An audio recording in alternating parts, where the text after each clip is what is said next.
So this is the part 3 of this BFM, Bank Financial Management, and in this we are going to discuss the module D.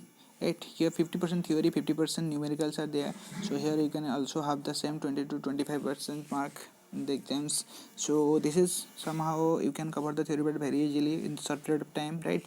And here in BFM try to score something like 50 or 60 plus, then easily you can get through that, like.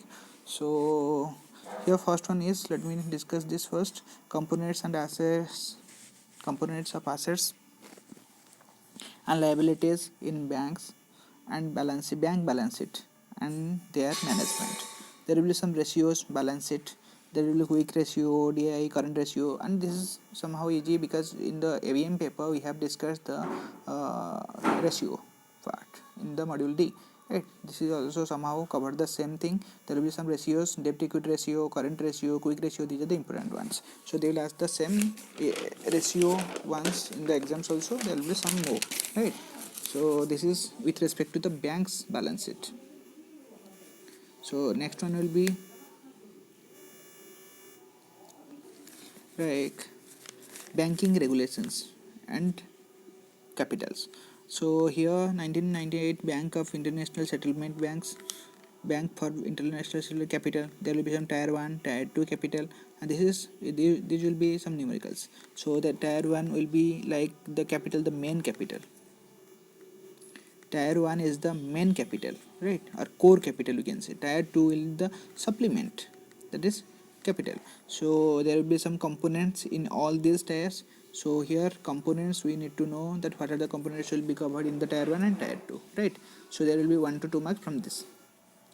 From that module, from this we will expect that 5 to 6 mark case study directly from this to calculate the ratio and all those balance sheets. And the next here is like capital adequacy ratio, right, and this will be directly 1 to 2 marks in as per the Basel 2 reviews. Capital adequacy ratio, that is 9% in India and 8% for the BIS. Can go through that. And supervisory review, this is completely theory, 2 marks expect in this exam. That is ICAP, International Capital Adequacy Assessment Policy, IC International Capital Adequacy Assessment Policy, and leverage banks has its own ICAP, right? Every bank has their own ICAP and it's different. सब bank का different different रहता है. ICAP supervisory review में हम देख सकते हैं, and they have their own policies, right. And there will be some pillar 3. As for the pillar 3, this will explain the market discipline. Pillar 1 will be like minimum capital requirement, 2 is supervisory, and 3 is market discipline. So from this here we will discuss mostly the market discipline, right? And here disclosure about the balance sheets and about the shareholder will decide whether to do or not. So this is something market discipline, what are the discipline to need to follow to maintain the market, right?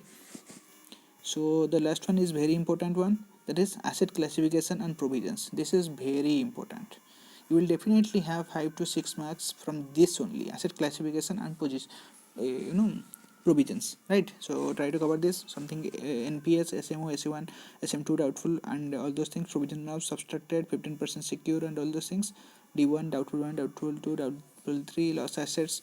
So try to cover this, and this is very important one with respect to the exams, right, from this module.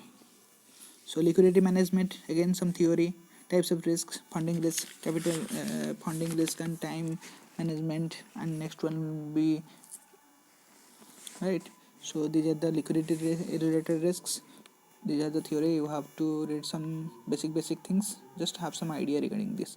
And here interest rate risk management, here will be 3 mark numerical, how to, that is modified duration CV and modified duration gap, how to calculate modified duration in this interest rate gap, and how to calculate the modified duration gap, right? So this is important one with respect to the numerical one. So it depends how you are approaching this. So RAROC and profit planning, right? Risk adjusted return on capital. RAROC from risk adjusted return on capital, this is 15% PVA and 5% for government, right? So here when we have to consider risk. So here VAR, value at risk at the worst case, there will be numericals. So that's what I mentioned, that how to approach this in module C, module D, right?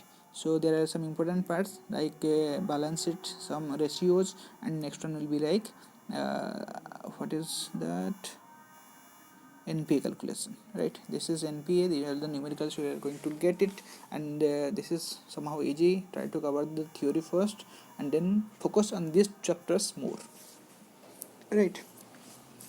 So these are things, and in the next video we are going to upload the next part. This is the final part for that, and after that we are also going to upload some fast track videos and recollected questions, right? So till that point, try to utilize the time more efficiently, right? So for this, CIB in one go mission, right? So thanks for watching videos. Thank you.